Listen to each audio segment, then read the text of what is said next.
Do we know who it is? It's the Smurfs. It's the Smurf Show. Yeah, it's the Smurf Show. Yep. Oh my goodness. Okay. I am kind of excited for the Smurf Show. I'm not gonna lie. I pulled a you guys, didn't do the reading. Oh, that's okay.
Good morning to most, good afternoon to others, and good evening to the viewing audience across the pond.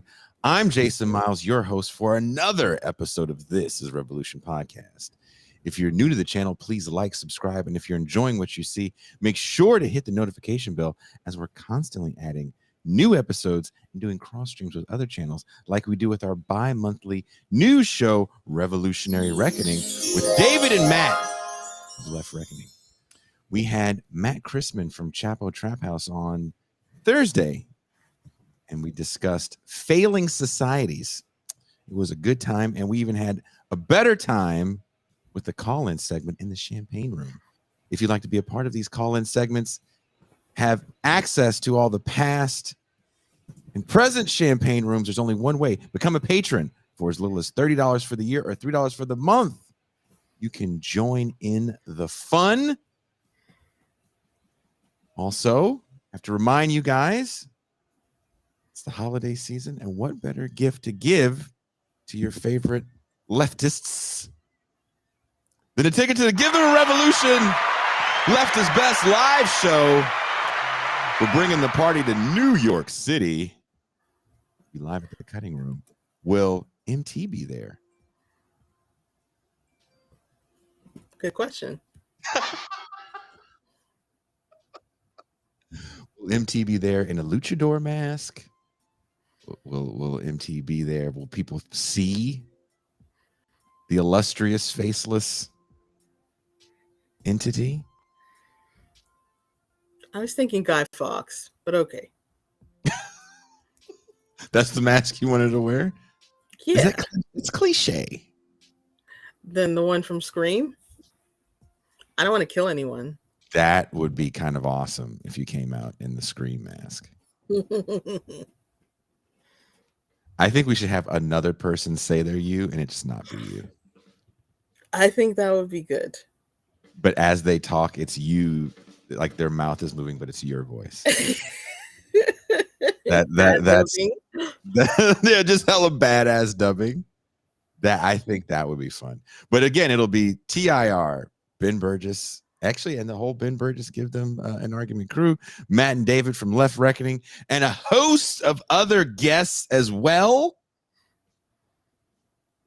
With that out of the way, let me bring in the Saturday crew. First and foremost, my homie, my dog, the man of the Mau Mau Hour. He is the Pascal Robert.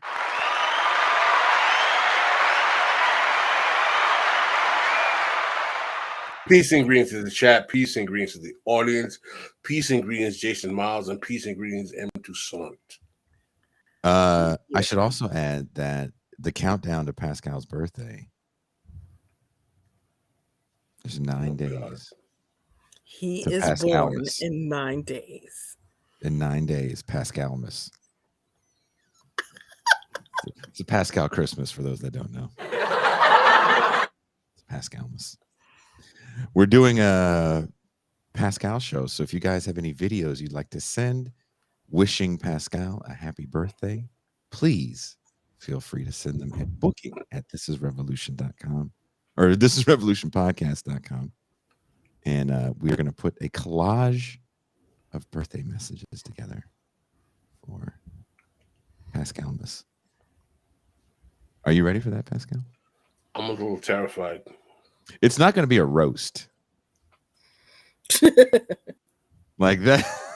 M2 son is disappointed already.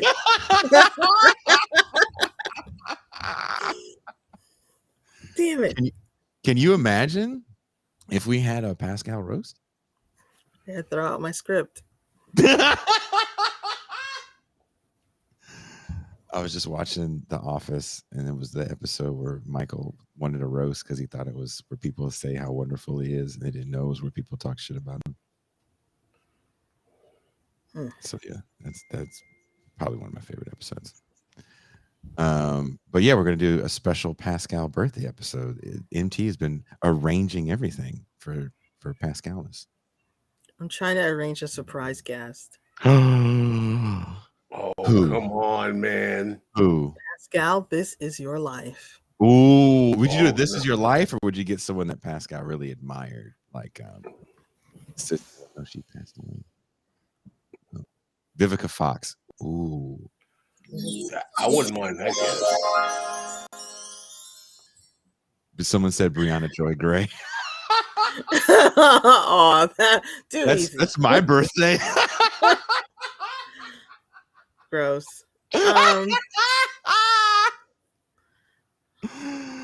Oh, Congratulations, Morocco.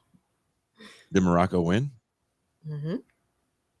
Are we doing the thing where we only root for African nations again? Let's be stereotypically black. Why not? Okay.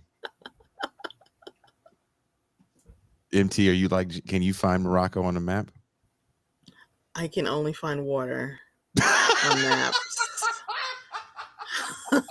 Unfortunately.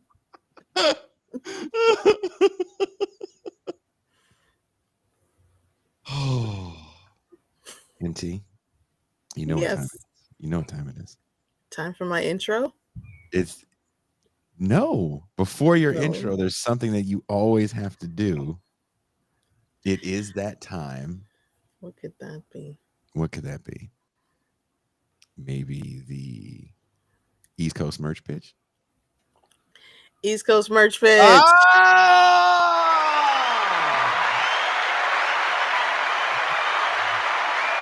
Folks, we got your snapbacks in stock. Perfect for matching with your Tim. Everything here matches with your Tim. Everything. We got sweatshirts. We got hoodies. Tim's. This is Revolution. Anglo Pessimism t-shirt matches with Tim's perfectly. The wheat colored ones. Wheat colored Tim's. Word is born. That's right. We got a mouse pad over here. We got another mouse pad over here. We got Pascal smiling on a mug and a mouse pad. Had to capture that moment. Word is born. Son, we got it on a t-shirt too. And a This is Revolution mug. This mug is revolution. Speaking of revolutionary mugs, we did a pre-record, Pascal and I, and the guest had Jason Mueller had a This is Revolution mug. He had the Pascal smiley face mug. That's so cool. He did. His wife gave it to him as a Christmas gift. Oh, so, these make perfect gifts. And it's that time of year where this is, you want your Pascal Christmas mug. I have a Christmas album. Yes, promote Jason's Christmas album. Yeah. Can you put a link in the... MT's like, I don't have a link to that bullshit. I don't have a link to it yet. You made it yesterday. I released a link yesterday. I didn't make the record yesterday. Okay. I do want to shout out that one of the viewers of the show actually makes synths. So if you listen to this record, it's very synth heavy, and it's because someone made me a synth, and I just got to play around a lot with it. So this is a lot of fun. So yeah, if you guys like weird heavy music, there is a Christmas record as well, and it comes out Christmas. Pre-order is out now on Bandcamp, and you can listen to it and pay what you want for it. And on that note, let's bring in our guest who has been patiently waiting. I guess it's like Doug Lane doesn't make me wait like this. He's like, that's what I give coming on a show with you people.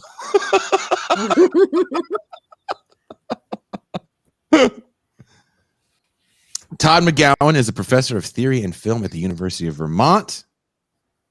He is the author of many books on politics, film, and contemporary theory, including Universality and Identity Politics. And this is a big reason why Todd is here. The first book on sublation that's out right now. So wherever you're watching or listening to the show, there's links in the description to Todd's new book. Please welcome, coming all the way live from a secret bunker in Vermont, Todd McGowan.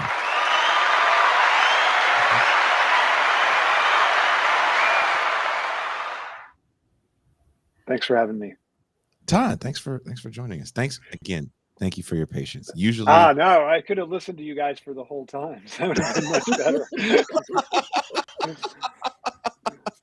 we can see. I can see people in the corner of my eye in the virtual green room, and sometimes I can't tell, especially when I have my glasses on. I can't tell if they're irritated or not. So I was like, okay, let's be a little more brief. You couldn't tell that I was laughing. I was not looking irritated. I can't. I'm Todd. I can't see. I don't have my glasses on. All right. I was not irritated. So, I would love to talk to you about film all day, as I just got off of a pre-record I did on another show we do on this channel called Gaming Materials, where we talked about film. But we read your book about joy. Yeah. And pain.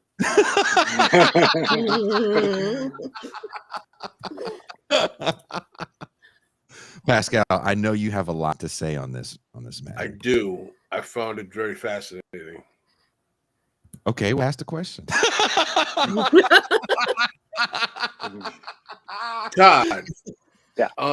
I found your thesis very interesting about how politics and political action is actually rooted in expectations of enjoyment as opposed to pleasure, particularly how you make the distinction between enjoyment and pleasure. I'd like you to elaborate on that as well. Can you tell our audience, which you did so effectively in your book, what are the differences in the expectations of enjoyment that come from particularly the reactionary Trumpist right and the actual liberal, neoliberal, if you will, Biden left or version of the left? And how does that play into their success politically? Yeah, it's a good starting point. I think that. So first of all, just to touch on what you initially said. So pleasure for me is what's this release of, I have a release of stimulus, a release of excitation, and then I feel the instant pleasure and then it's gone. Whereas enjoyment, it's always tied up with a buildup of that. Like there's something stressful about it. There's a buildup to it. It's not getting rid of suffering. It's like there's some suffering always to it. The thing about right wing, you just made this distinction that I make in the beginning of the book between right wing, like Trumpist, Bolsonaroist, Modiist enjoyment, and the liberal enjoyment. And the one thing about Trumpist, that far right wing enjoyment, or maybe it's not so far right wing anymore, is that it requires an enemy. And so part of the way that it works is that it takes the enemy and establishes a sense of we enjoy because we're not that thing, but it really has to parasitically enjoy through that figure of the enemy. Like the enemy is the one transgressing, the enemy is the one doing the things that we wish we were doing, and so that there's an enjoyment tied. That's how the enjoyment is structured. But what's interesting is I think the liberal version, and I think this was pretty clear with Biden, and even clear in the way in which the Democrats ran the midterm election campaign, is that they also need an enemy as well. Like they have to have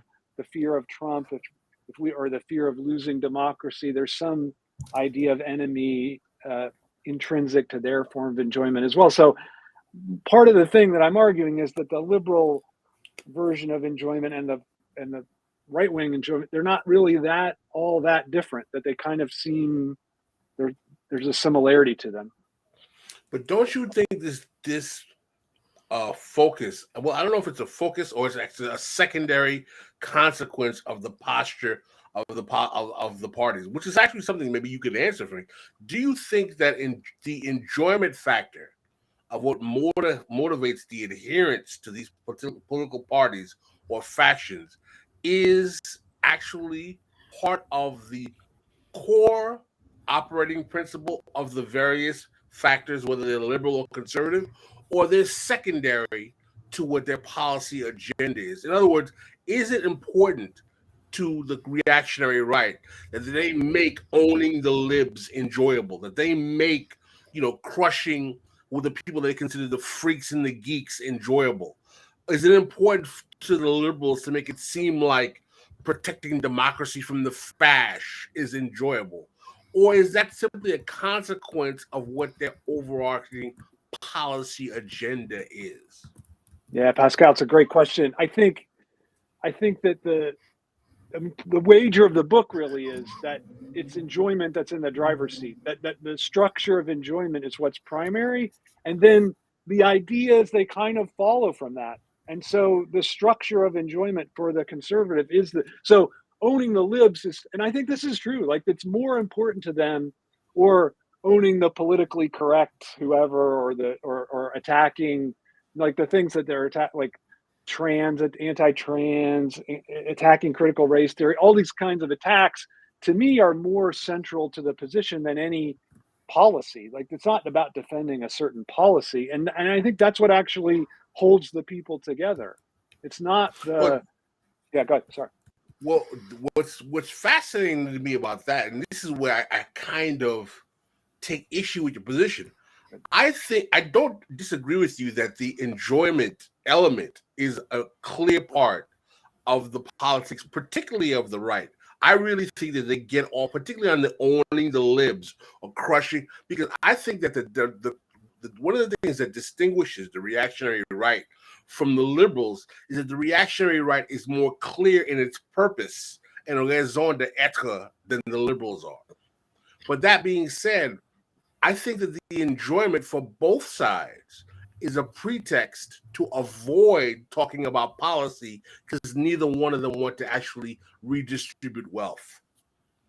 Yeah, but I would just say, like, what is at stake in the redistribution of wealth, right? Like, I think what's at stake is, and this is why I talk about a leftist form of enjoyment, because I think what's at stake in the redistribution of wealth is a leftist form of enjoyment that can be universalized rather than enjoyment that's necessarily particular. Like, I think what holds together, even though they would think that they're at odds, the liberal party and the conservative party, is that they both have a form of enjoyment that has to be particular. It cannot be universalized. Whereas I think the leftist form, I think that's why it's about egalitarian redistribution or egalitarian distribution of wealth, not even redistribution. Like, I think that is a form of enjoyment that is, I think, anathema to both of those parties, that their particularism is intrinsic to their position. So I don't necessarily disagree with what you're saying. I would just put it slightly differently, that what they're reacting against is a universal form of enjoyment that they find anathema. You say the problem that conservative enjoyment wrestles with is that there's no enjoyment of belonging. The more one tries to fit in, the more one retreats from one's own enjoyment.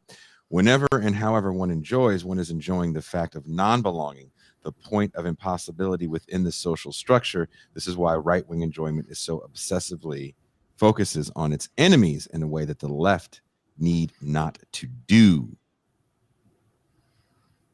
Yeah, yeah, that's right. So my point there is just that in a certain way, the right's enjoyment is parasitical on this universal enjoyment of non-belonging, right? Like that you can't, because there's no, and I think this is why the liberal dream of universal inclusion is always just a dream. Any attempt to actually create more and more inclusion, you never, like, no one ever feels like they're included in the thing. Like no matter how much accolades you get, no matter how much money you accumulate, you never feel like you have enough of that thing. And I think that's the real key to the failure of the right ultimately to ever have a viable political structure, and also the key to the engine for the left ultimately, that it can yeah, sorry, go ahead. No, I want to ask you something, and maybe we'll touch on your film background, how much trash film you know about the 90s. So there's a movie called Demolition Man that comes out in like 93, 94. Yeah.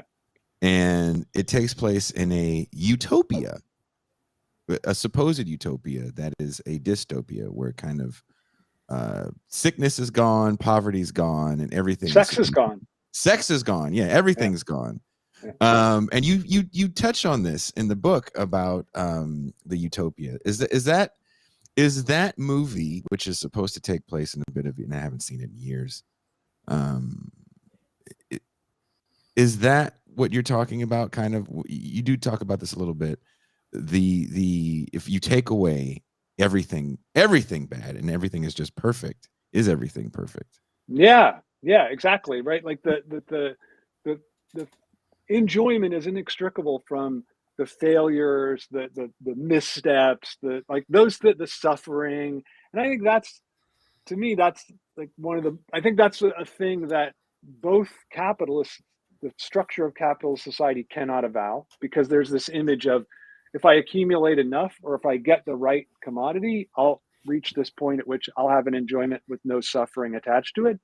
Mm-hmm. And I think that's one of the things that Demolition Man is trying to demolish as a fantasy, right? So I don't think it's trash cinema. I think it's pretty high up there, just for that reason, right? And I think that the other thing is that I think the right wing also has the same fantasy, that if we just get rid of enough Jews, if we just get rid of enough leftists, if we get rid of all of them, then we're going to have a perfect, mm-hmm. we'll achieve this moment of perfect enjoyment. And I think that what it fails to take into account is the way in which enjoyment is the failure, the misstep, that's actually the key to it, not the barrier to it. I call it trash cinema. Sorry? Go ahead. No, please. I was just going to say, in that movie, there's a great scene where Sandra Bullock, I think it's one of her first roles, and she and Sylvester Stallone have sex, and you do it purely mentally through a thing, and it's like, and he's like, oh wow, but and I think no one would watch that. I mean, maybe it's hard to watch any scene with Sylvester Stallone and think it's sexy, but no one would watch that scene and think it was sexy, because they've taken all the mm-hmm. the missteps, the things where people don't exactly get it. Like, somebody does something, they're like, oh wait, that's not what I wanted you to do. I wanted you to do this instead. Like, all that stuff is what it means to enjoy a sexual experience. And I think that film nicely shows how you cut just to the best part, and you actually lose everything about it. So I think that that's a pretty great example of the way that enjoyment requires the hiccups as much as the success, even more than the success at the end. That is part of the success, and you do talk about that. Yeah. I mean, we have to admit that the travesty of that movie is the blue contacts on Wesley Snipes. On Wesley Snipes. Yeah. Got the blonde hair, and not even the blonde hair. It was the blue contacts, and the fact that movie changed Taco Bell forever. You have to remember the old Taco Bells. You didn't know that, Pascal? I remember that movie. Yeah, it was part of the marketing campaign. That's why they got rid of the old Taco Bells with the actual bell on top. I know. I loved that old Taco Bell. M. Toussaint, I know you have something you want to add to that. I don't know if it's adding or sort of taking us in a different direction, but there is someone haunting this book while I was reading it. His name is Ye.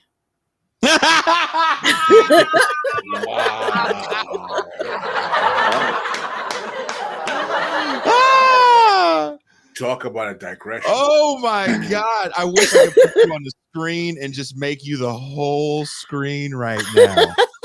So you're telling me yesterday, as you're reading this book and you're cursing my name, right? You're like, Jason got me reading that goddamn book for the show. Jacobin never lets me do. And so you're reading it and you hear Kanye's voice. Where do you hear Kanye's voice? It's really his smile that I see. Even through the mask on the Alex Jones show, you can see in him an absolute glee. But it's not necessarily right-wing politics that he's gleeful about. It's contrarianism. He is what he has always been, a contrarian. Yeah. So what are your thoughts about that? I see so much joy in contrarians. They're so enjoying themselves. Take that, Todd. No, I don't disagree with that. I mean, I think that there's enjoyment in contrarianism, and I think it's. I mean, I think I even have a section or chapter on this in the book, that I think that the notion that transgression is somehow leftist, I think is a mistake, and I think the Ye activity testifies to that. I didn't know what kind of noun I should choose, but I think it suggests that. Yeah, no, I think that's true. Can you expand a little more on the transgression not being leftist? Because a lot of people think it is.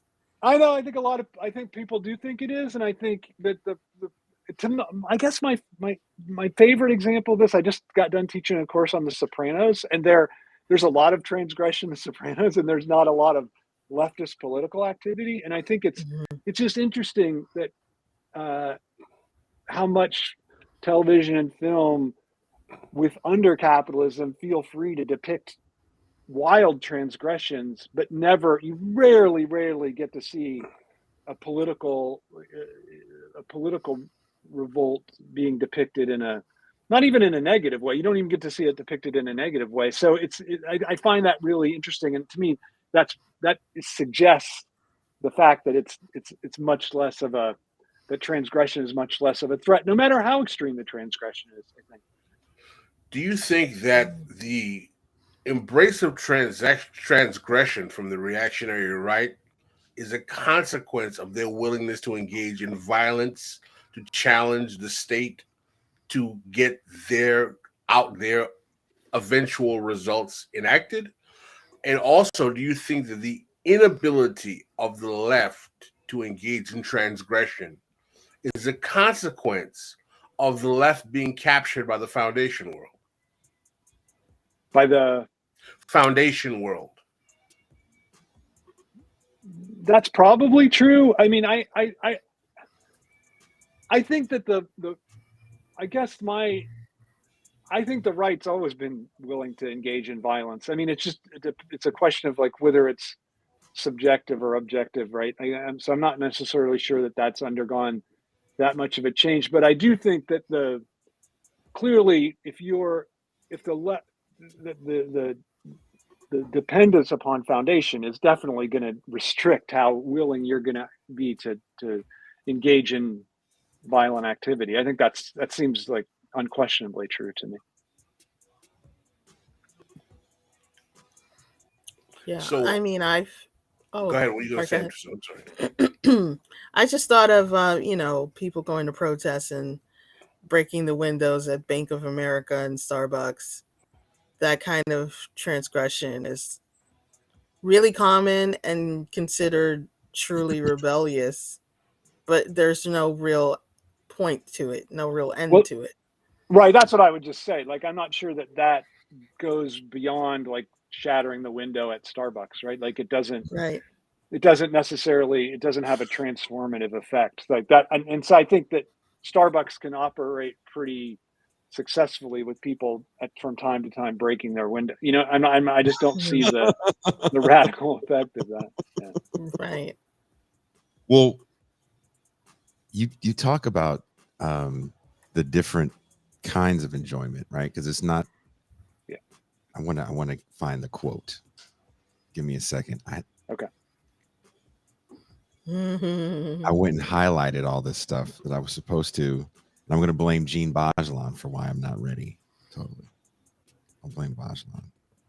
Here, MT, I'm going to find this quote. Okay. Be entertaining. We have a comment from Nance. I just got the book in the mail. I enjoy Todd. Great comment. And another comment from Jean Lamont Films. Todd has some dope books. Just wanted to share that. Those are very nice. Thanks. Yeah. One thing I'm surprised Pascal hasn't brought up is Todd actually talks about the Haitian Revolution. I saw that. Yes. I do. Mm-hmm. Yeah. And this is... And Dessalines. And Dessalines. And this is something Dessalines, Pascal right? is extremely passionate about. Pascal, how Yes. do you feel about that?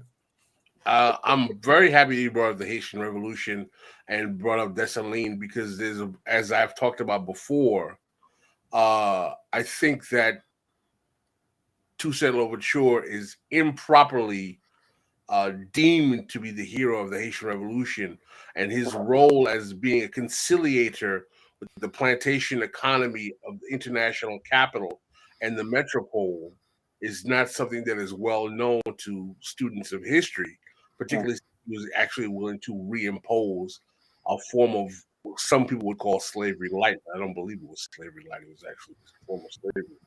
And that, you mentioning Dessalines was quite rare for I would say a white student or commentator on the Haitian Revolution. I was actually somewhat impressed by that.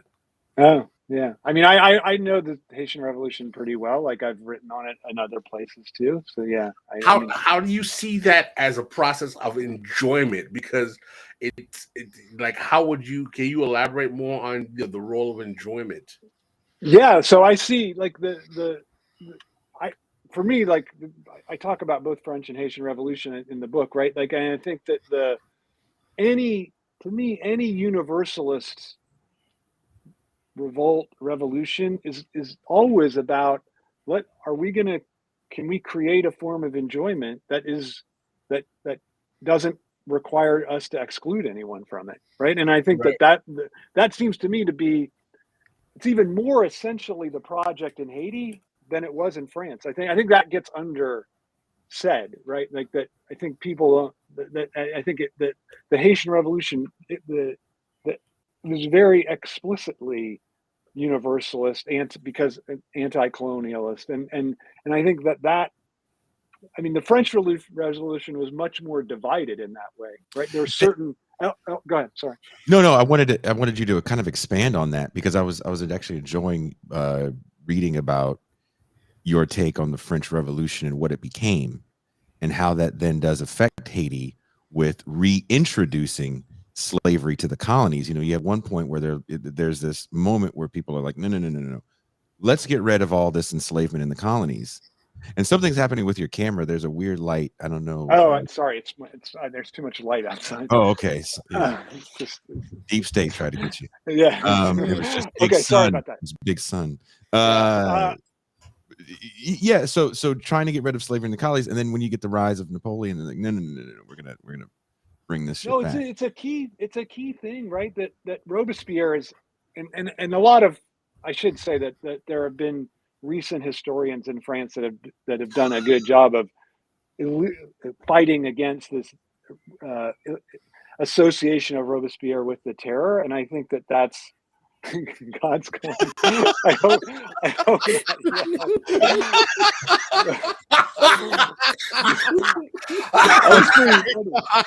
I'm sorry. No, that was good. So there's this idea that for I don't know, nearly 200 years, association of Robespierre with the terror, and so he's eliminated on 10 Thermidor, and then the terrorists eliminated. That is absolutely not true at all. And Robespierre is an important figure because he was, when the Jacobins were in charge, or a certain element of the mountain, the Montagnard, that's when slavery was eliminated in the colony. So Robespierre made a famous speech to the convention where he said, "Death to the colonies," right? End of slavery. So, and then when after Thermidor, then Thermidor leads to Napoleon becoming emperor.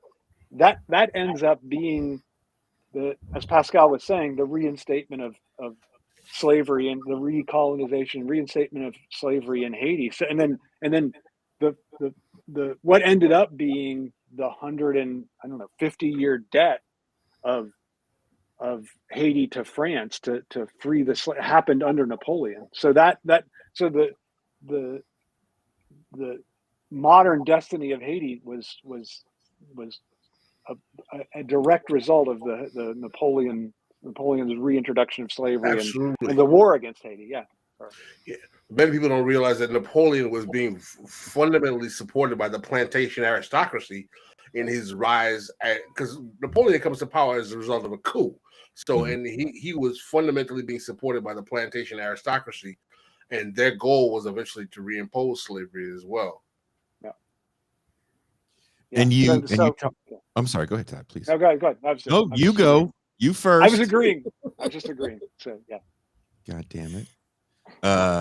Toussaint, I feel like if you don't talk about this, what? I'm doing a sexism and a Haitianism if I don't let you talk. Oh. Well, I don't appreciate Pascal coming after my great grandpappy Toussaint Louverture, as he enjoys doing. Facts is facts, man. Nice. So Pascal is not going to be invited to the Christmas party. He's not invited to his own Christmas party. Uninvited. It's a overture setup. It is. We're going to kidnap you and send you to France. It's like a Die Hard twist. But seriously, I'm sure you have something to say about this. No, I did appreciate seeing how you mapped out Robespierre's turn to the right, and then Louverture, and then Dessalines' turn to the right. I thought that was really mapped out very clearly. Thanks. And it's true, it is rare to see a mention of Dessalines.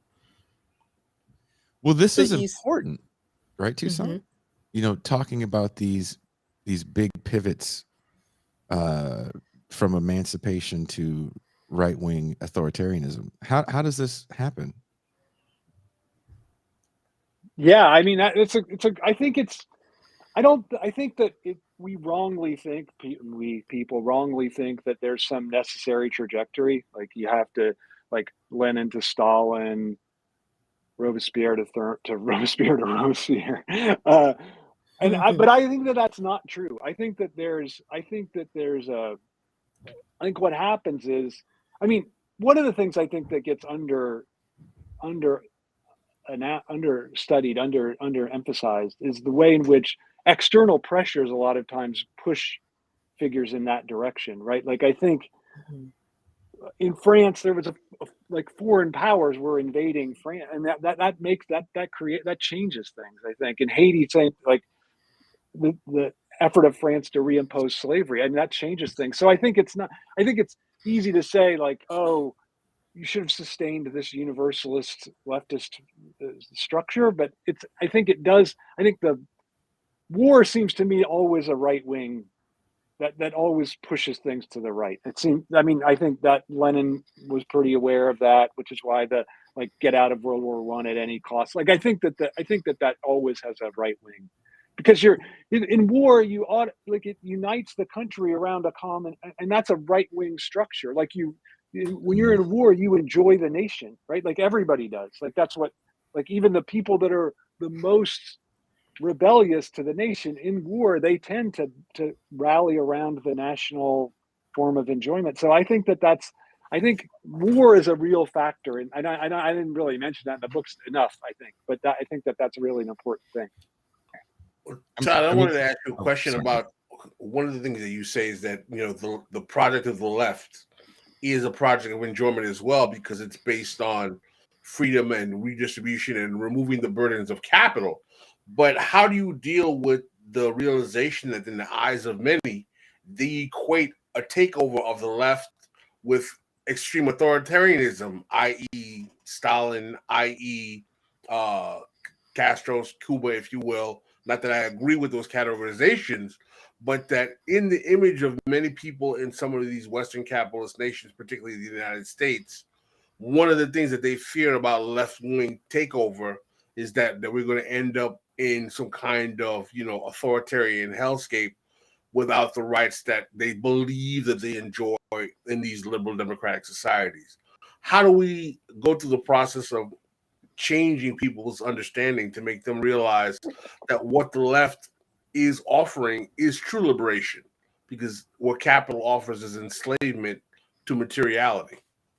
Well, I think that's the answer to the question, really. Like, I think that one of the things is that the freedom gets wrongly defined as freedom to purchase a certain number of commodities if you have enough money. And I think that's one of the things is readjusting how people understand freedom. But I also think that we shouldn't, I have this argument with certain friends of mine that, like, we shouldn't give ground on this. Like, I don't think we should accept that Stalin was a deviation of the left. Like, I think Stalin's a right-wing figure. Like, I don't think Stalin's a left. So I don't think that there's a need to defend. And I think any move to authoritarianism, I don't think is a left-wing.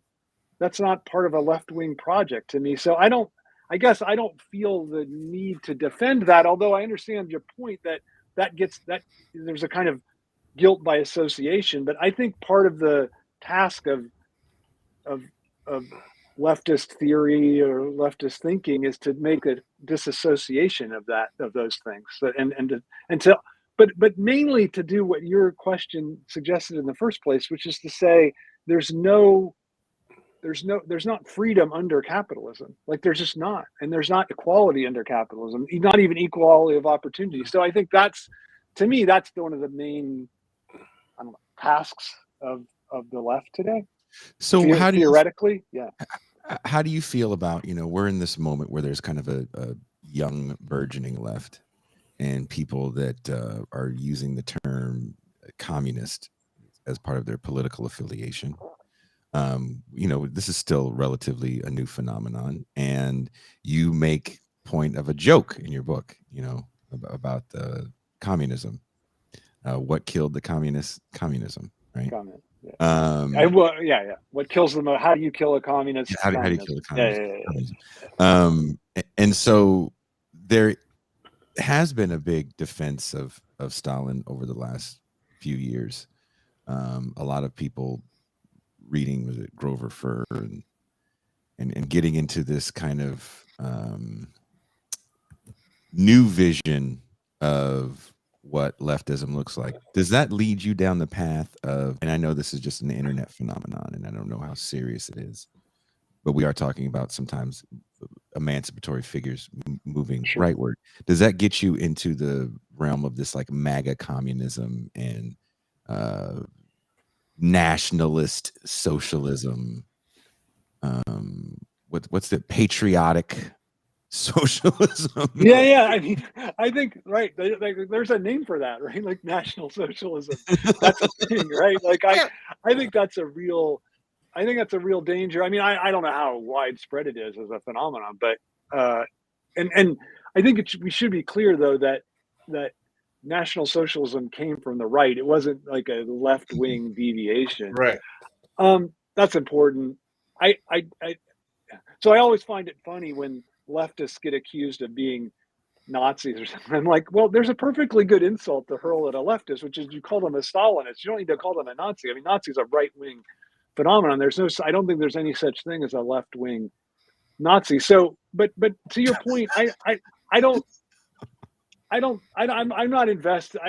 I've read some of the defenses of Stalin. I find that a little hard to to follow. But on the other side, I don't have any trouble with I don't see that communism is a word that can't be reclaimed. I think it can be reclaimed in a productive way. So I don't know that that's one of those where we have to think of all the words, other words, like a lot of terrible things have been done in the name of democracy.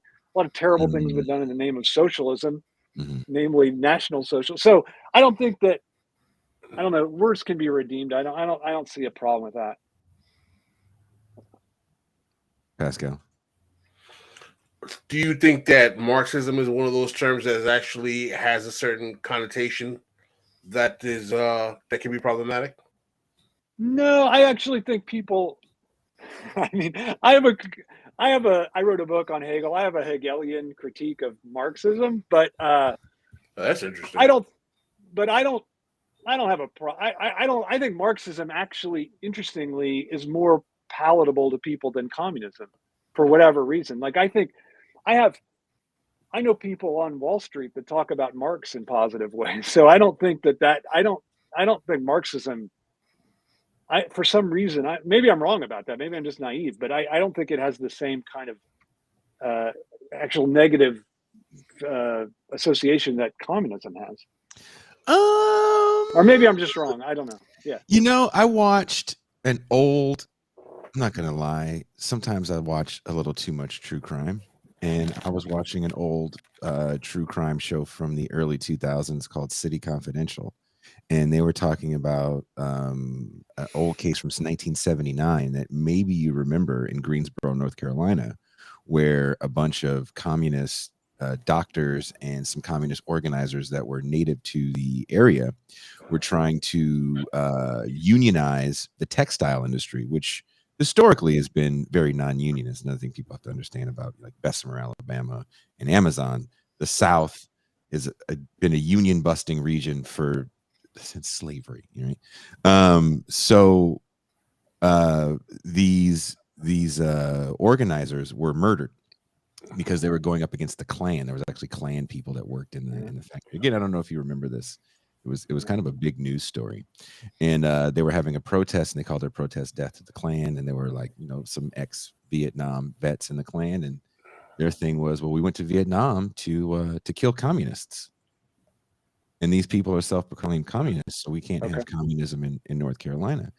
And to them, and even the framing of the show, they were kind of silly Marxists that never grew out of a phase in their life in the 60s.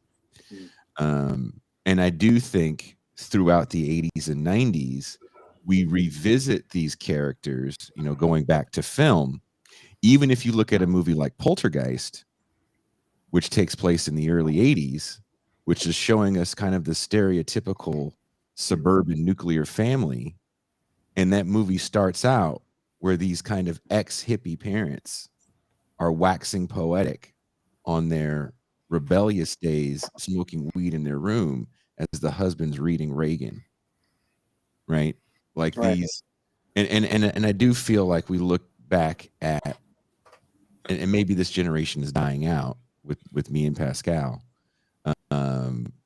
Look back at the 60s as kind of a silly time in their youth when they read Marx, and only the people that got jobs and tenured positions in academia might holding on to that title.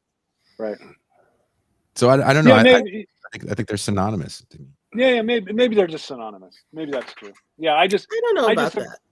I just noticed that people I talk to, I think here's what I think it is. I think Marx can be thought of as an intellectual exercise, but I think communism is seen as a practice. And so that's why I think that there are people that are more willing to talk about Marx and Marxism than about communism, or it's maybe a little less offensive. But I wouldn't die on the hill for this idea. I think you might. I'll see the point. I don't think it's I mean, I could be wrong.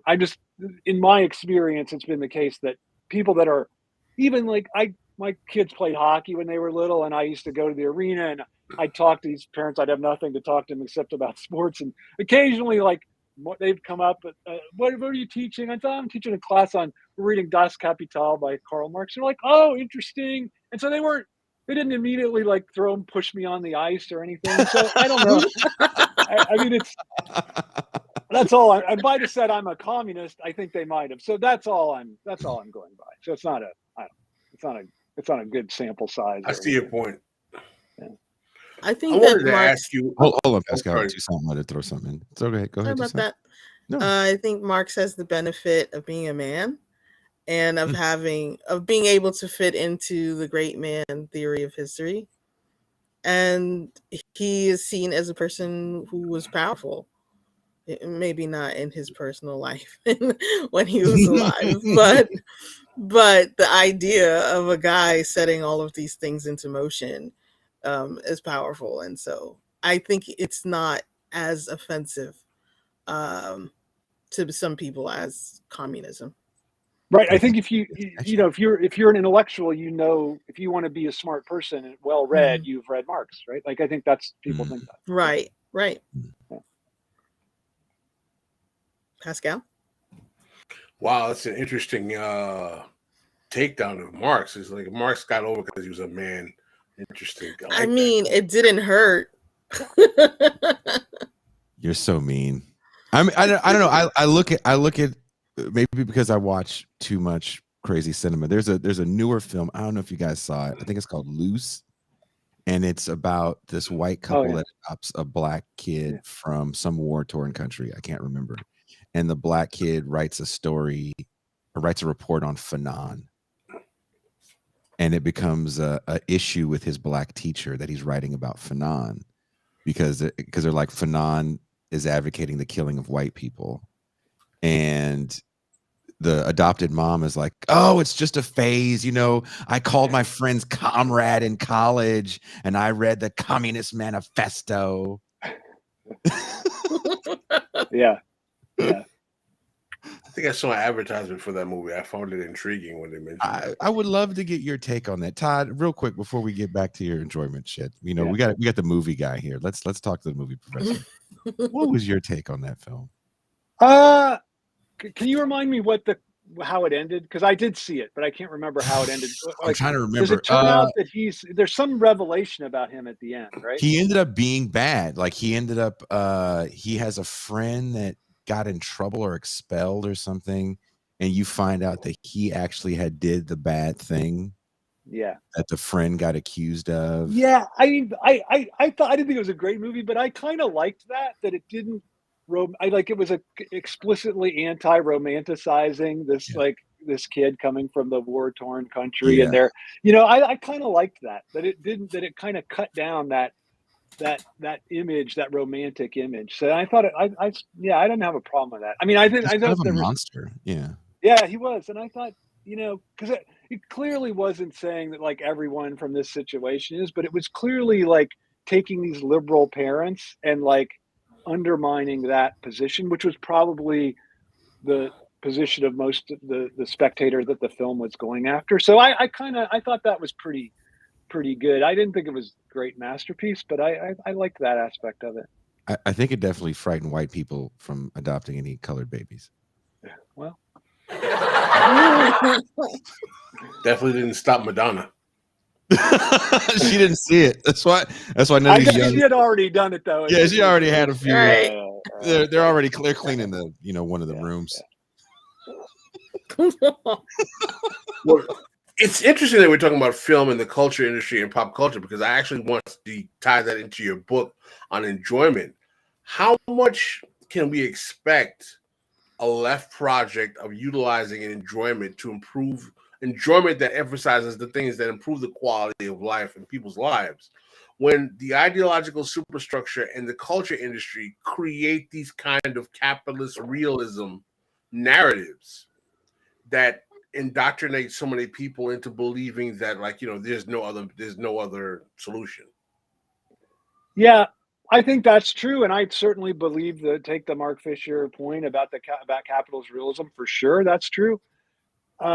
But I don't think that, I guess for me, I don't think the culture, this is my anti-Frankfurt School position, that I don't think the culture industry is a whole thing. Like, I think it's at odds with itself. It's like there's parts of it that produce things that are going to be radical. There's parts of it that produce things that are going to be more conservative than the whoever the main figures of the culture industry would want it to be. Like, so I think that there's all kinds of disjunctions within an ideological apparatus, and so there's plenty of possibility for producing things that actually point outside of and show the structure possibilities for enjoyment outside of the capitalist structure. One of the examples I give, I think I end the book with the ending of the film Heathers, which I think is the greatest teen film ever. But one of the other examples I give is the Christmas film. Like, I think there's all these Christmas films that show a kind of enjoyment that's collective, that's universalist, that just to put it in a jargony term, that shows the castration of the father, right? That doesn't rely on some figure that leads it. I don't know. I feel like there's some good things within. Now it's mostly on television, sadly. I think in cinema there's just less going on. But I think there's a lot of things where there's this disjunction within what seems like a perfectly hegemonic ruling form. Actually, there's moments in it where there's other possibilities that get made evident. We have to talk more about Heathers, first of all, because that's one of my favorite movies from the 80s. And we did a movie show on this channel where we actually had the director of Heathers on. Wow. Who also wrote it, I believe, talking about it. When you first saw Heathers, which is such an offbeat movie and very antithetical to the John Hughes America, right, that depicts kind of most people's picture of the 80s. What did you get from Heathers? Because I'm not gonna lie, I got to chapter 7. I haven't finished it. Okay, so I was teaching. I just started teaching my first semester. I was teaching a graduate student at Ohio State, and a student wrote a paper. She's like, "I'm going to write a paper on this movie Heathers. It's crazy." And I hadn't seen it, and she's like, "You really should see it." So I'm like, to read the paper. I went out. I read the paper. I'm like, "Wow, it's pretty intriguing." I rented the film or whatever, however I saw it, and I really couldn't believe. Here's what I couldn't believe. I might even say this in the book. Like, I couldn't believe that it was allowed to be made. Like, I couldn't believe, you know what I'm saying? Like, I just couldn't believe that somebody didn't say, this film, it's not really a blaxploitation film, kind of a Spook Who Sat by the Door. Yes. So, it's a great film, I think. That was our first movie night. Yeah. That was our first movie night. We showed it. Okay, excellent. So that film, it got snuck through, right? So all these major studios made by United Artists, all these major studios were trying to capitalize on blaxploitation, make money in this way. And then someone snuck, Ivan Dixon, who played Kinchlow on Hogan's Heroes, directed it, and it kind of snuck through. And then an executive from United Artists was out at the cinema and looked at it, was like, "Wait a minute, we can't have this film." And then they pulled it and almost successfully destroyed all the copies of it. So when I was in graduate school, you basically couldn't watch the film. There were a few video cassettes, and they had buried it. United Artists had been bought by someone. They had buried it. And then there was a revival of it through this guy, Todd Boyd at USC, helped to bring it back into prominence. But that's it. I had the same reaction when I watched Heathers. I'm like, I can't believe this film got made. So I think that was my reaction. I couldn't. And then I talk about this in the book. The ending, I thought, was just the most radical thing I had ever seen. Like, okay, the killing of the popular kids, that's one thing. But then the way in which Winona Ryder, she takes this ribbon from the other popular girls and basically ruling the high school.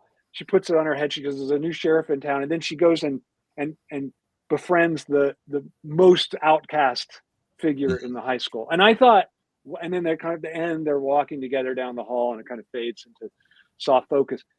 I feel like that it's hard for me to think of an ending as radical as that, really, in cinema. So I was sort of agape because I couldn't believe that the film had gotten made. I love my dead gay son. I know. So I'm from Ohio, and so when he says, like, all you need is a bottled water, and they'll be sure that he's gay in Ohio. I mean, obviously now that probably wouldn't be true, but at the time, I thought that was one of the funniest things I had seen. So. Oh yeah, remember the cop finds the Perrier bottle and goes, "Oh, Oh, I know. Now we know. Yeah. Pascal, you've seen Heathers.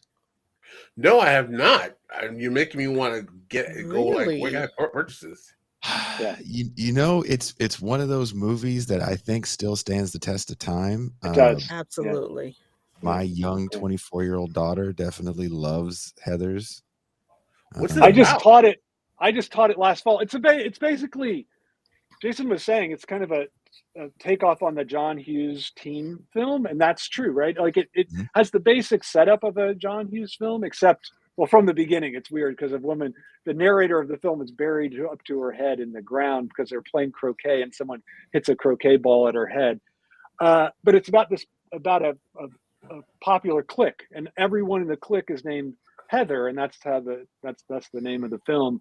And it's about the dominance of that clique over that, like this utter dominance over the high school. But then it gets challenged when Christian Slater, who's played a guy named JD, he's a new kid in the school, and he kills one of the Heathers basically. And and then there's another murder, and then basically the entire authority of the high school gets upended as a result. So it's cause chaos. Yeah, he's trying to cause chaos, but not the Winona Veronica figure is not. She's I think much more of I would call her revolutionary figure at the end, at least. Which is interesting because, back to the whole enjoyment thing, is JD a right-wing figure or is he a leftist emancipator? That's a good question because I've thought about this a lot, Jason, because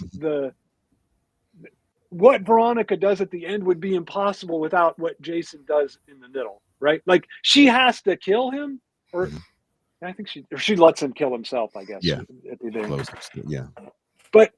But the chaos that he causes is actually, it's propedeutic to her revolutionary act at the end. So I don't know about that. I mean, it's a good question. I think like I guess what it suggests is there has to be some kind of shuffling of the normal everyday relations for that leftist intervention to be possible. I guess that's how I would say.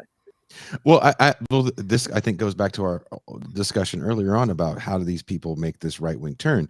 If and Pascal, now you have to watch this movie. Maybe that's our serious movie for movie night is Heathers.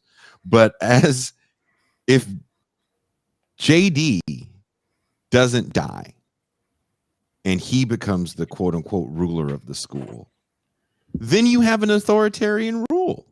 Right. He upended the social order, which was oppressive, right? These super rich girls being extremely mean and gatekeeping. He kills them and the men. And then he's left on top. What does the school then look like? I think it's a disaster. I think you're right. Like, I think I wish I would have written that. You should have read the book for me because that's better. Like, I think that it really does. Like the way you describe it, it really does. That shows precisely the deviation, right? Like that you get this. It's almost like the film brings us to a dividing. Like you can either go the Veronica Winona Ryder route or the JD Christian Slater route, and one is this horrible authoritarian rule, and the other is this emancipated rule, which the film obviously leaves open-ended. But I think, I always think the ending is an interesting contrast with Breakfast Club, right? Because Breakfast Club, you get this kind of emancipation at the end, right? Like and Judd Nelson does even has his glove on his hand, right? He does the thing that on the football field, right? So this is like a triumph over the jockocracy. But you get the sense that on Monday it's all going to be back to the way it was before, right? And I think in Heathers that you do not have that sense at all. So they're literally killing him, and I find the whole thing interesting because to the point about the Stalins of the world, right, or Pol Pot, he doesn't care about the students that are mistreated because he never talks about them. And again, I've seen Heathers too many times. Sorry.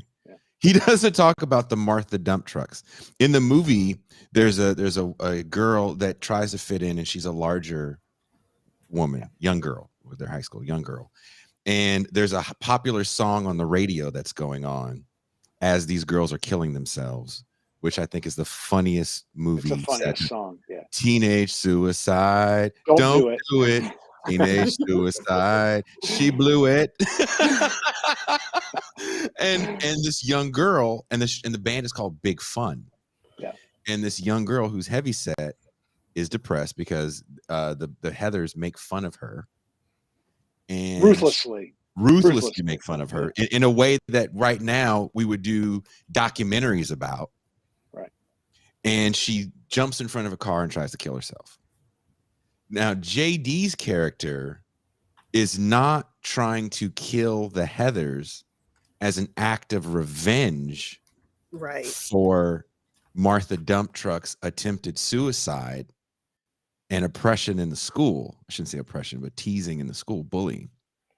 He just wants to upend the social order because he just fucking hates them. Yep.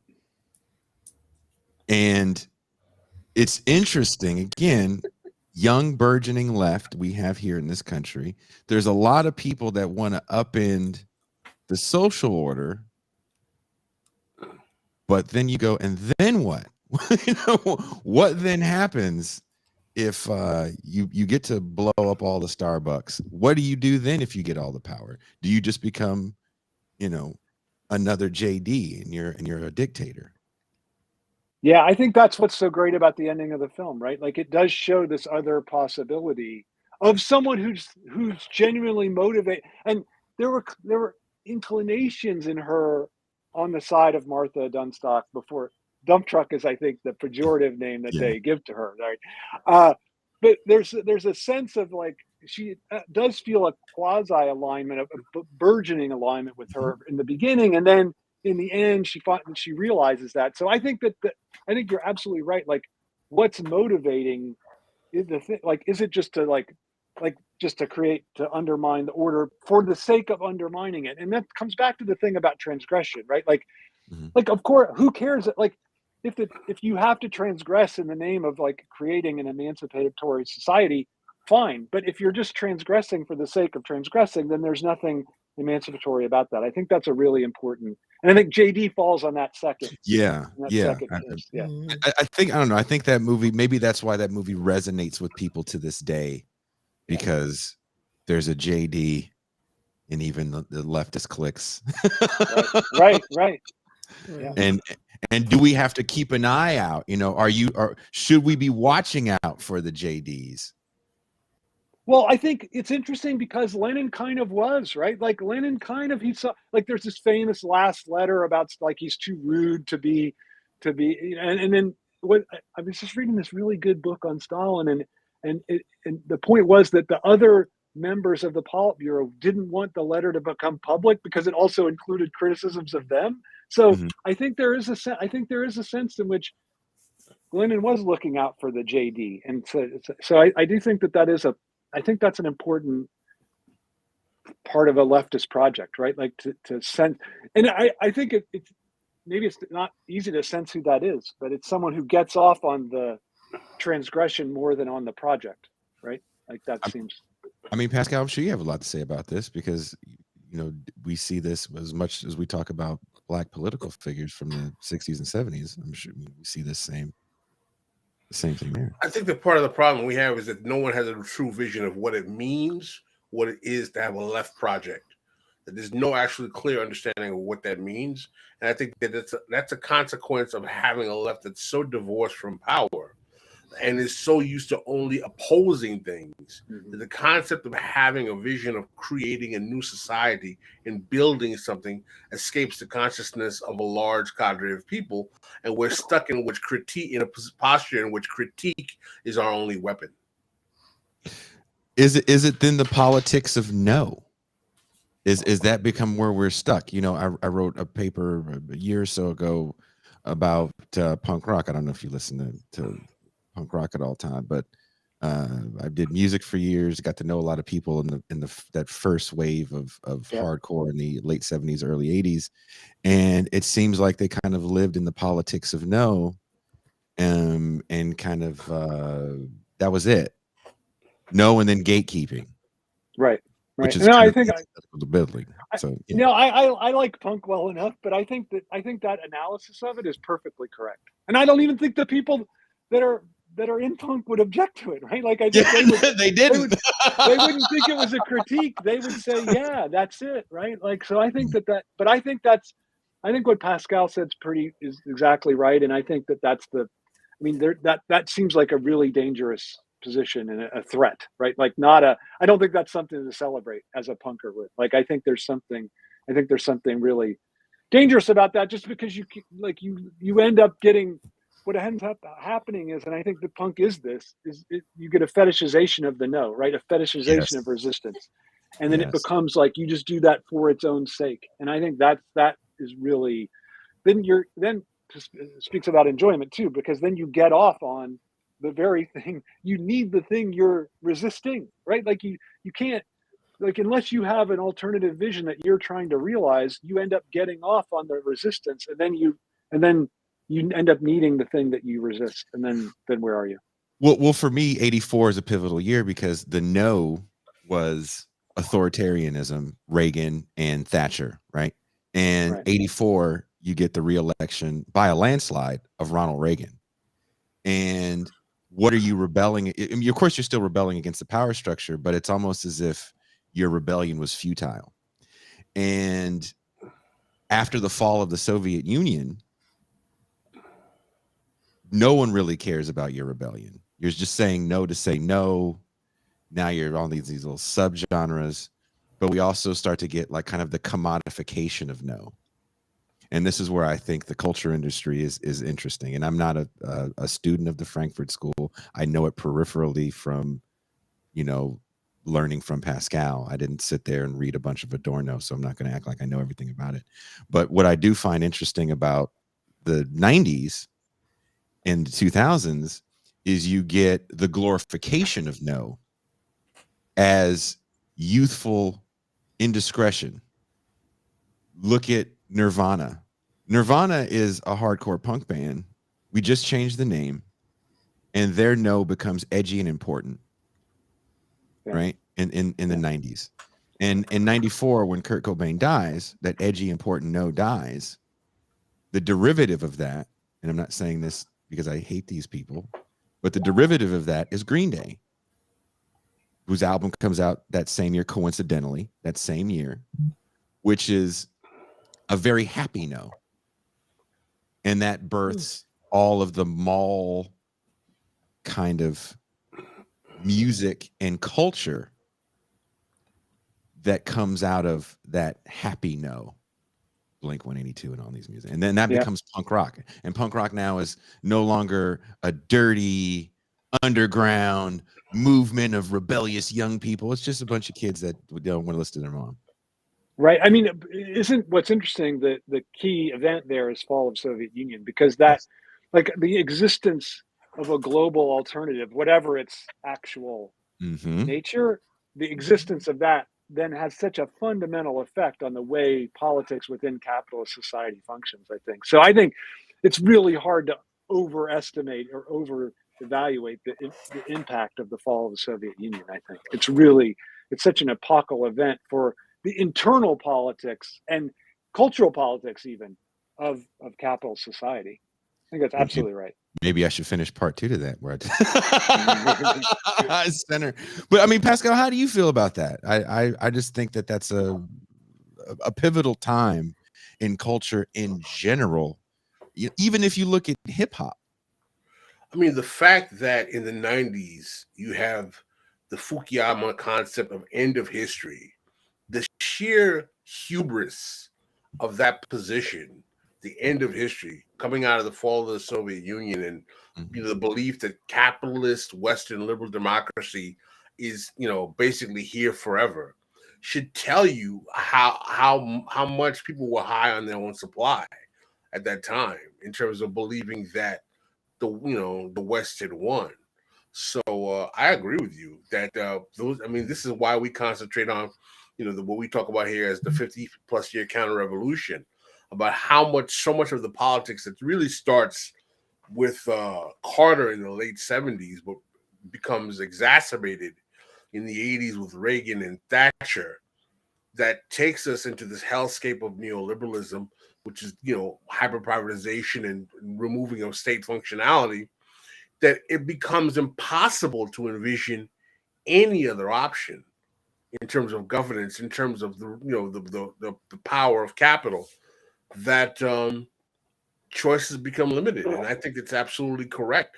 And I think we're still suffering the consequence of that today, because I don't believe we have a left. I believe we have leftists, and I believe the leftists we have are a product of really what things that have happened in the last 15 years, starting with the 2008 crash, quite honestly.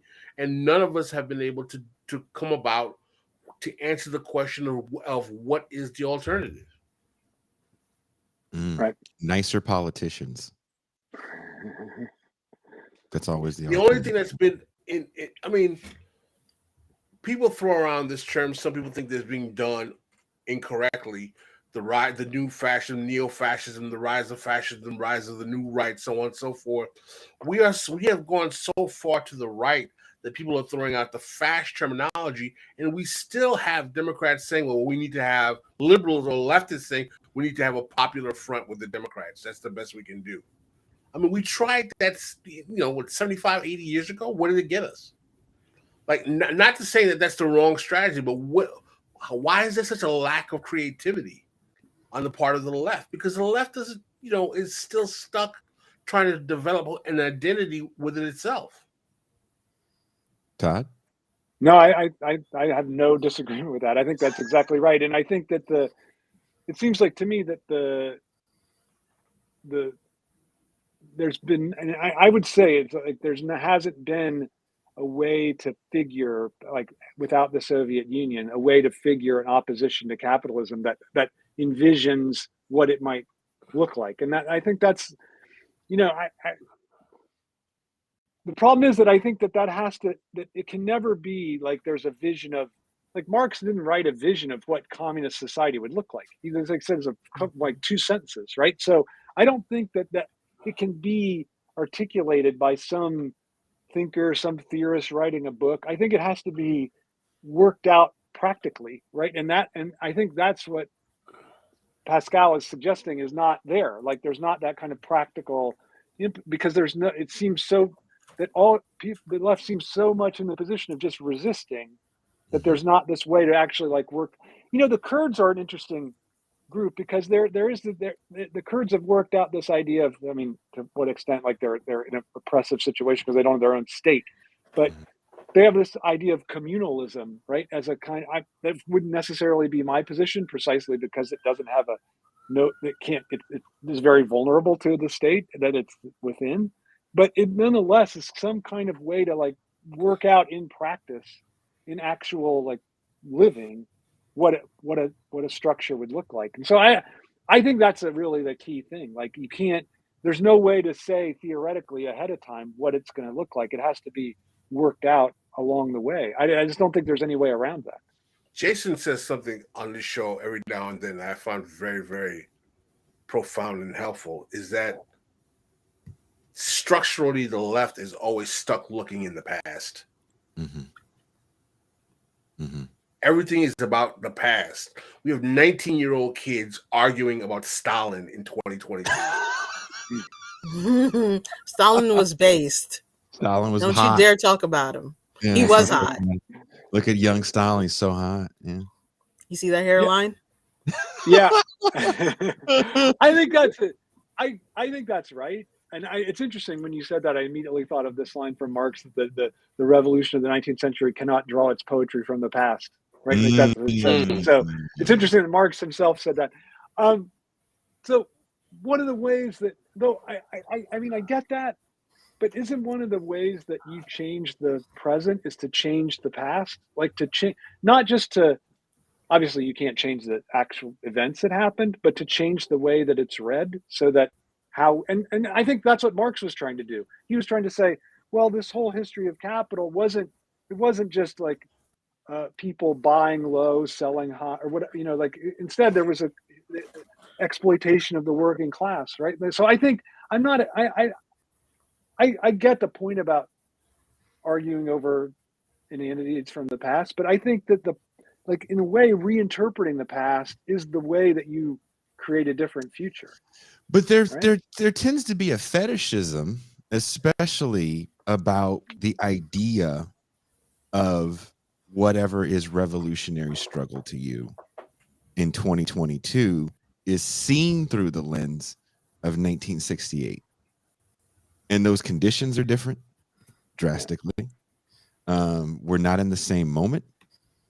And if you're constantly looking at 1968 or even some people, 1906, you're looking at like the Russian Revolution, even if you're looking at Cuba, these are all very different situations.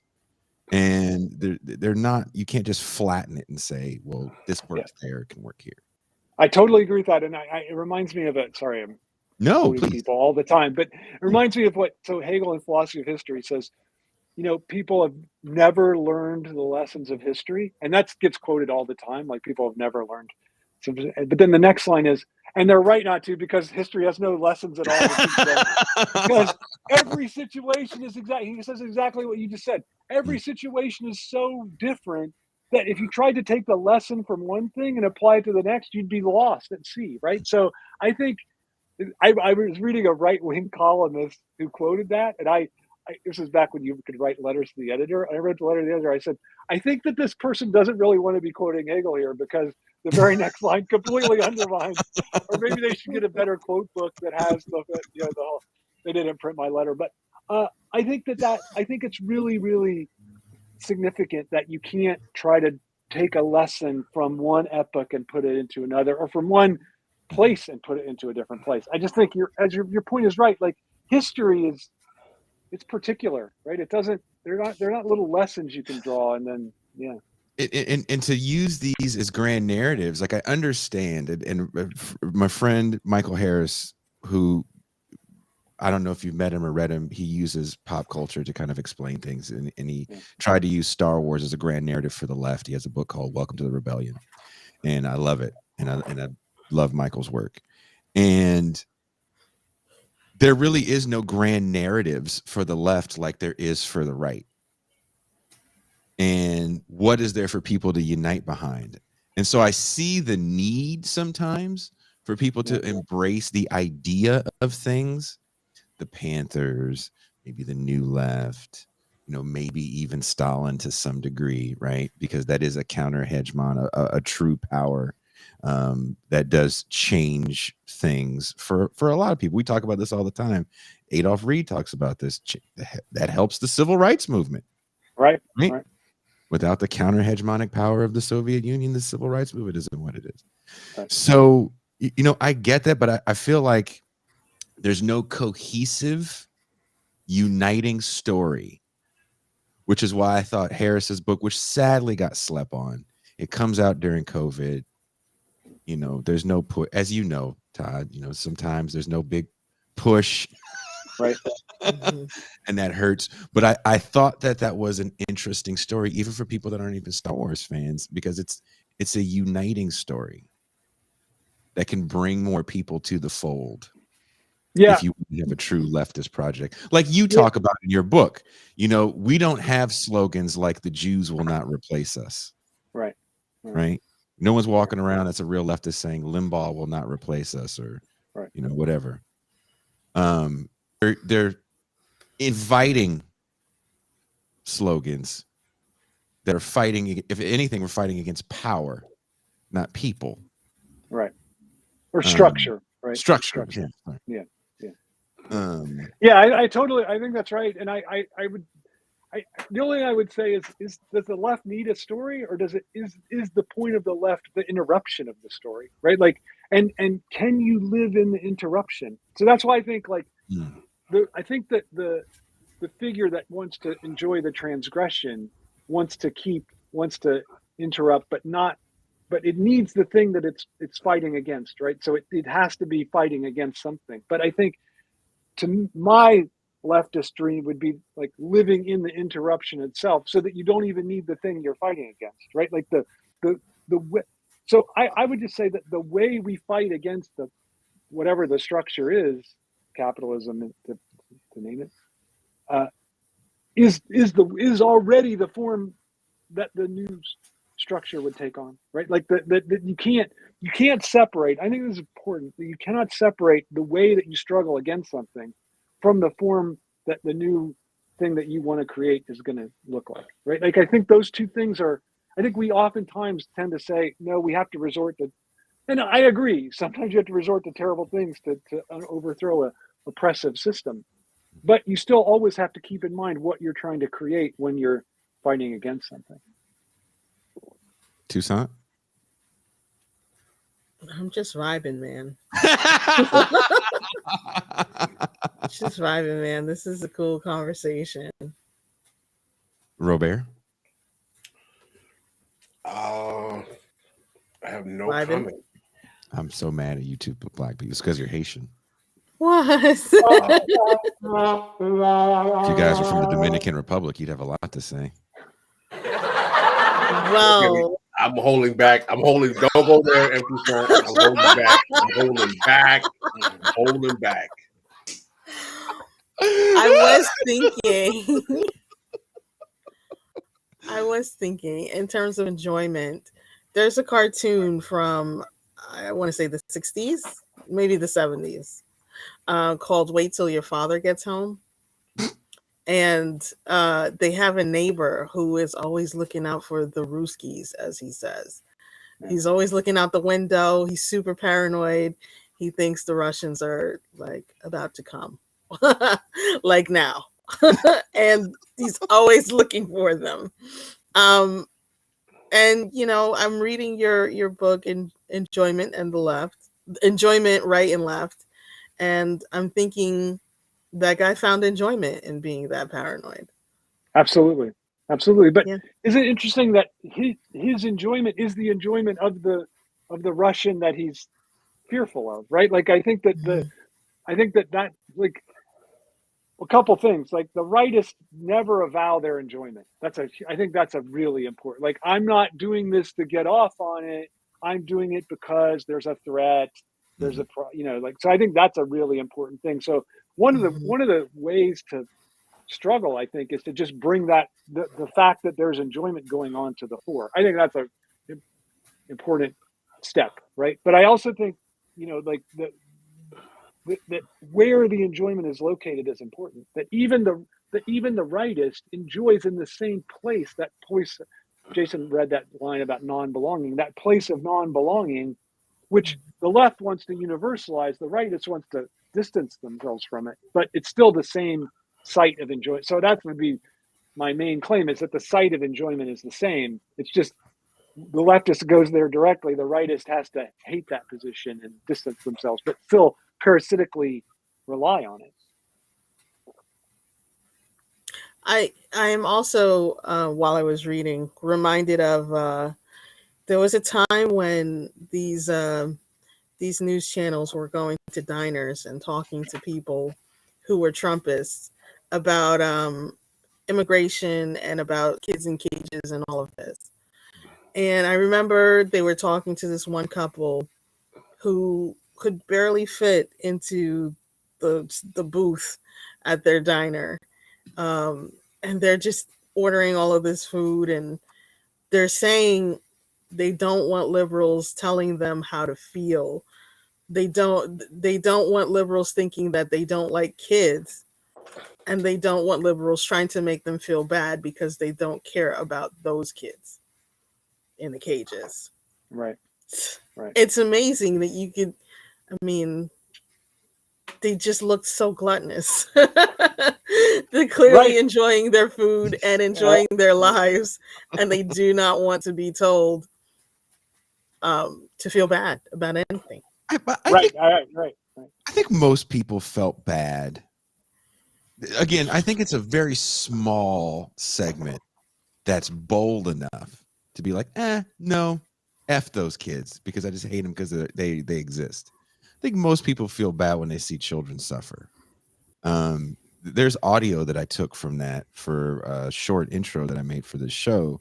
And it's like one of the most painful things I had to edit, because you keep hearing a kid getting literally taken away from their parent and a border guard, trying to calm the kid down, but that's traumatic. Yeah. And I don't know too many people that would revel in that trauma. But they came up with the line, it's the parents' fault. It's the parents who put their kids through this, not mine. They wanted to go back to enjoying themselves. I mean, a lot of us don't like to see suffering. We can see it in the movies and it's fake. Isn't the first thing you tell your kids? There's nothing in the closet. It's all fake. Look, let's watch the making of this movie so you know it's fake. There is no Freddy Krueger. And there is a reality. Sometimes, I told you about I had that nightmare that a black dude came in my house with a Jerry curl and a shotgun. Oh my God. But we just remember your youth. It was not nice. I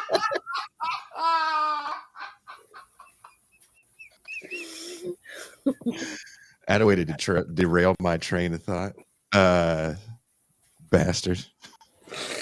No, but don't you think, can I interrupt? I think that your point would be that yeah, we don't like to see the suffering directly, but we nonetheless rely on it, right? Like I think that it's one thing to be confronted with it, like that couple with the hot mic, they weren't confronted with what you saw and heard, right? Like they were confronted with the idea of it, and then they're like, blah blah blah.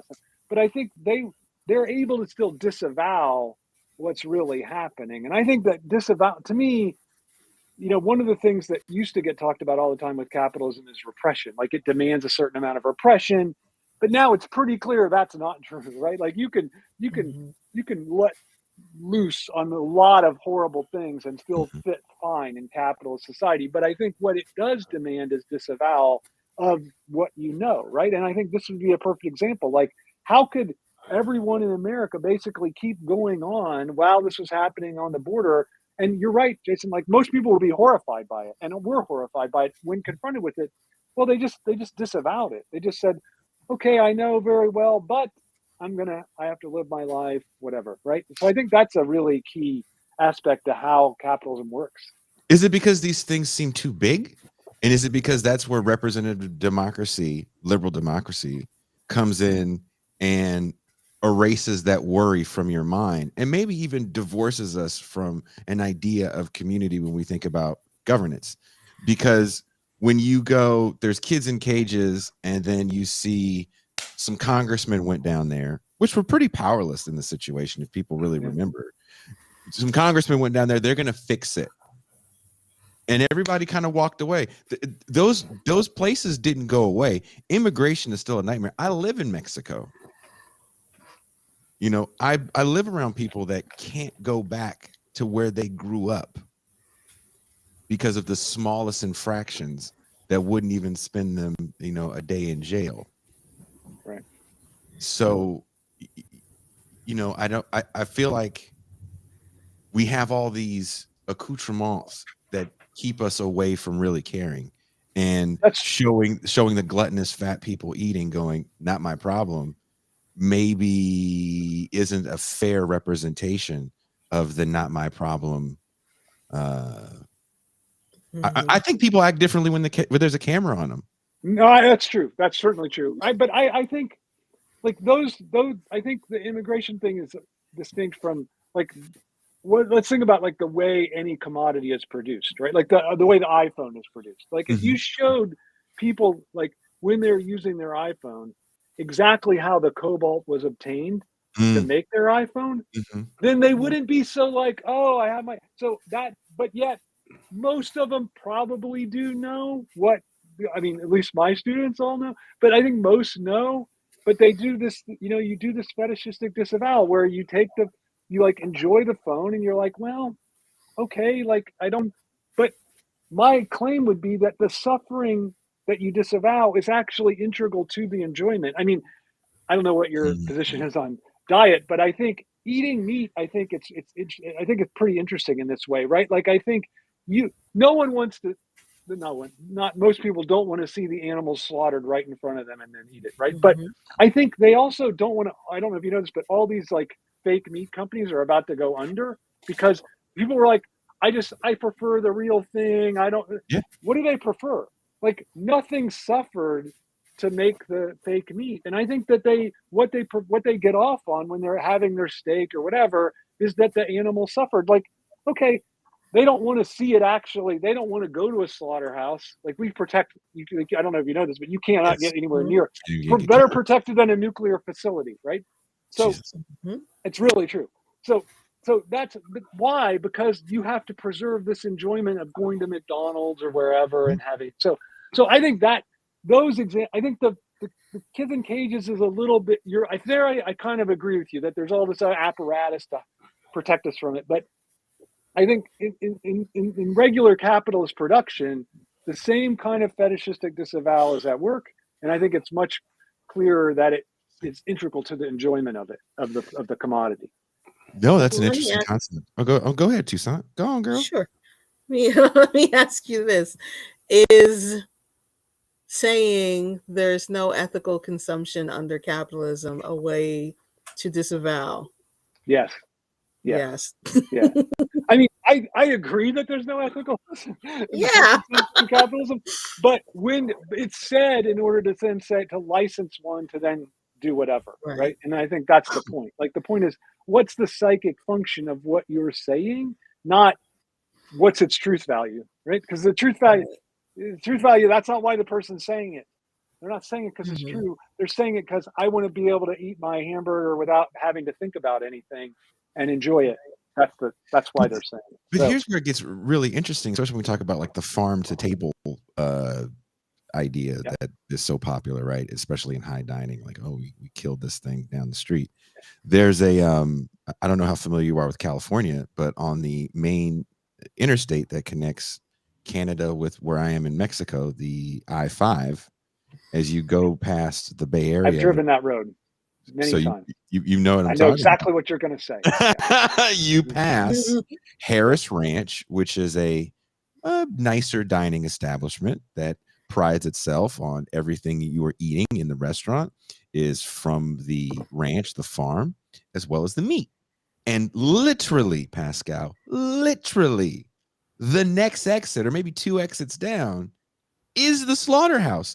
The smell of death is overpowering.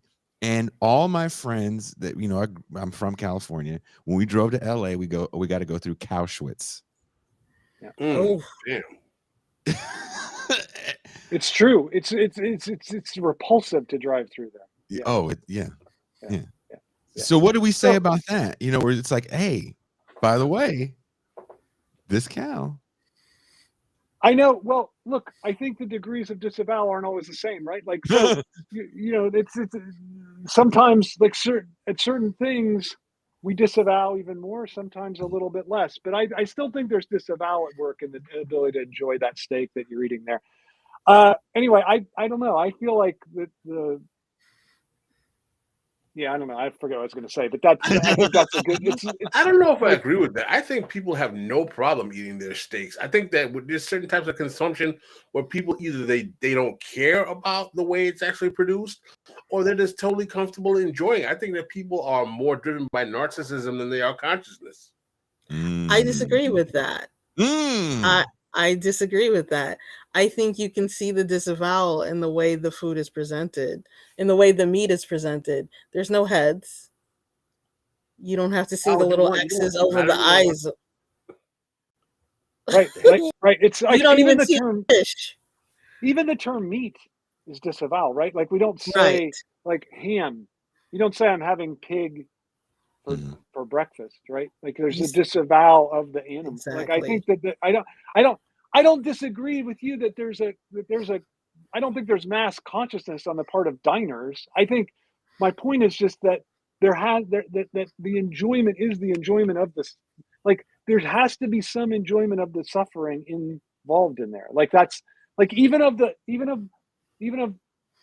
car that you drive, of the iPhone that you use, like the fact that someone suffered to produce it is integral to the enjoyment of it. I think. I don't think you can divorce those two. I do agree that the axiom that there's no ethical consumption of the capitalism, I don't deny that. I don't deny that there is suffering being done in the chain of production. What I'm saying is that most consumers don't care about the suffering.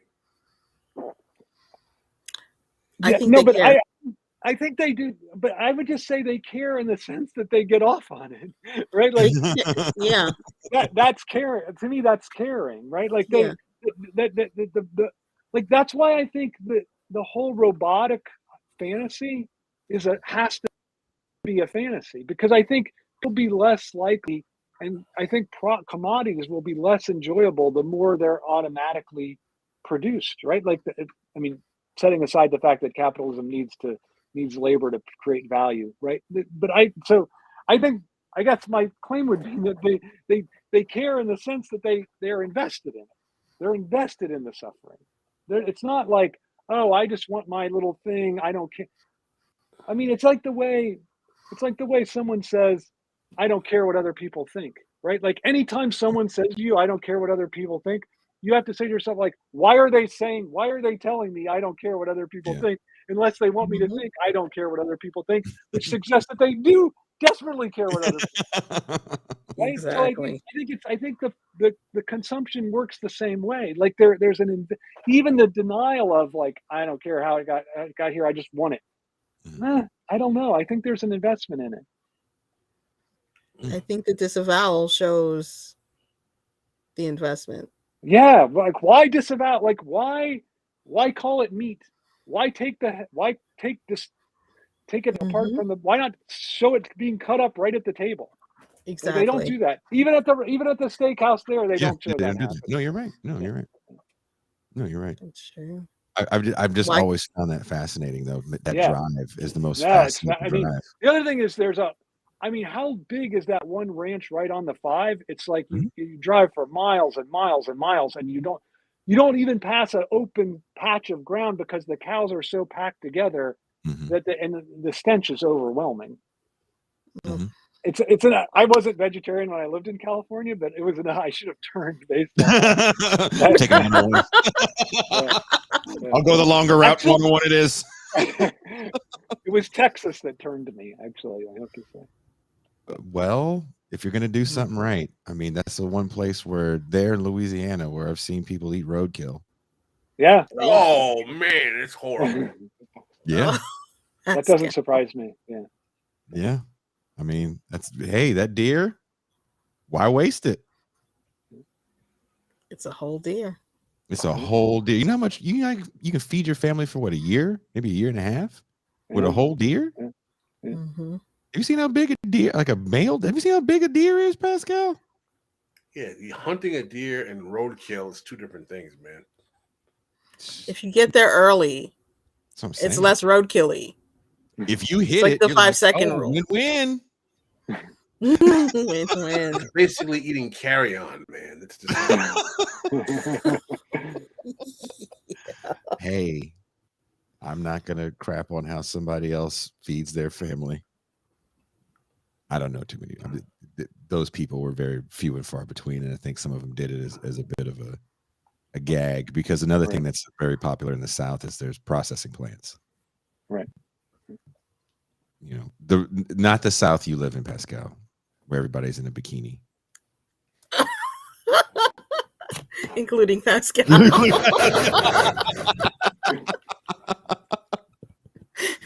The South above you and the South below you definitely has a processing plant somewhere. Nutri-Rat was something people ate in Louisiana. Yeah. I have a friend of mine who told me her parents eat raccoons. I was like, don't invite me to dinner.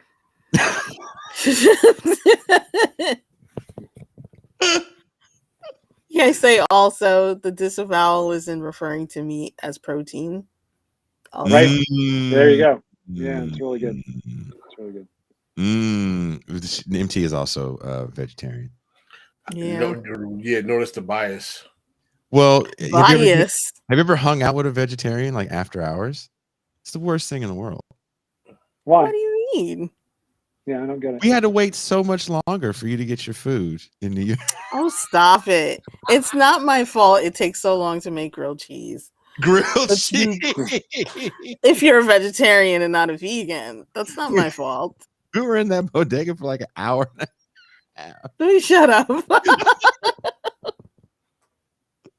I don't understand. Everyone's so optimized for meat that it's like when there's no meat, we have to take an hour. I don't know. It's not my fault. It's true. We're not even trying to be funny, Todd. Like we all did a thing in New York, and we all went out afterwards, and she literally ordered a grilled cheese.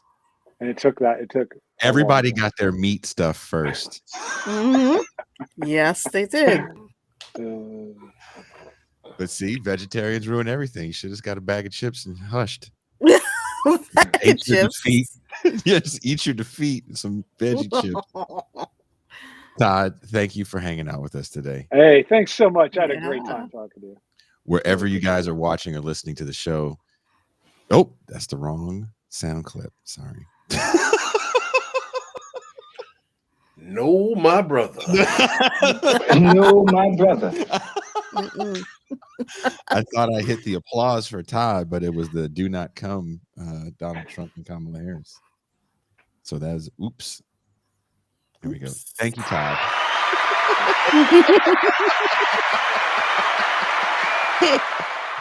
For hanging out with us today in Tucson. Mm-hmm. Wherever you guys are listening or watching the show, there's links in the description to Todd's new book, and it is called, I just dug right in. You know what's funny? Because we get these PDFs, I never know the titles of the books. Really? Yeah. Enjoyment, Right and Left on Sublation Media. It's out now. Get it. The first book. The first book that Doug Lane published, and we all are kind of we are part of the Sublation family in a way. So it is cool that we got to have Todd on. I remember the meetings where they talked about Todd. So I'm actually kind of excited to meet him because I remember hearing about him. I was like, man, this Todd McGowan guy seems like he's difficult. I was like, oh no, Todd's pretty easy. I've been nervous about this show for 2 weeks, and the guy comes on. We have a great show. Yeah, that was a great conversation. We need to have Todd back. Can we agree that we're going to have Todd back? Oh, should we have Todd back for movie night? Oh, that would be dope. That would be dope. So you want to do deep cover? You want to? Okay, so you guys are hearing somebody suggested that in the comment, and I thought about it. I was like, that would be a good movie. You have got to watch Heathers. I gotta watch Heathers. Where can I get that? Amazon. Anywhere. Yeah, I think it's even on Netflix. Okay. What year did that movie come out? 89. It's amazing. It's an amazing movie. It really, I've seen it. That's really saying something. I'm still shocked Forrest and Conan got the director, writer of that movie to come on Movie Night Extravaganza. That's a big deal. That's really cool. That's a big get. Conan knows people in the film industry. Some people, LA is incestuous with people that do music, and they, you work film jobs on the side. So film job. he on the side. Pasquale, my buddy Pasquale, he broke into film with J.J. Abrams. Wow. Mystery Box. Yeah. J.J. Abrams. Mm-hmm. Pasquale Romero. So yeah, music and film, especially if you live in LA, is kind of it's the same scene. So in Tucson, Pascal, I was putting this album together. There's a song that I was doing, and when I was putting it together, Tucson is with me on a video call, and Tucson, I actually released that song. Did you? Yeah. Do you remember what you called it? Kate Beckinsale in the Trap House. This is exactly what it sounds like. You think cake that can sell in the trap house? Kate Beckinsale, She goes, the actress. this sounds like Kate Beckinsale is running back into the trap house. And what she's embracing La Von Deviantier. Lil La Von Deviantier. Little La Von Deviantier. Like they had a fight and there was a breakup, and then there's this moment that Kate Beckinsale walks or runs back into the trap house, and her and La Von Deviantier have a very passionate kiss. And that might not have been the mood I was trying to set, but when she said that to me, and I don't know how many people have ever mixed a song or an album, you have to listen to stuff over and over again till your ears don't work. Mm-hmm. So listening to this over and over and over again, all I saw every time, Kate Beckinsale. Fucking Kate Beckinsale. So I think I've queued up that moment on this track, and then we'll go out to this. I think it's funny. So look at that. Bam! Wow. That's covered. Beautiful. I did it all. Thanks, Gene Bajlan. That's beautiful. There you go.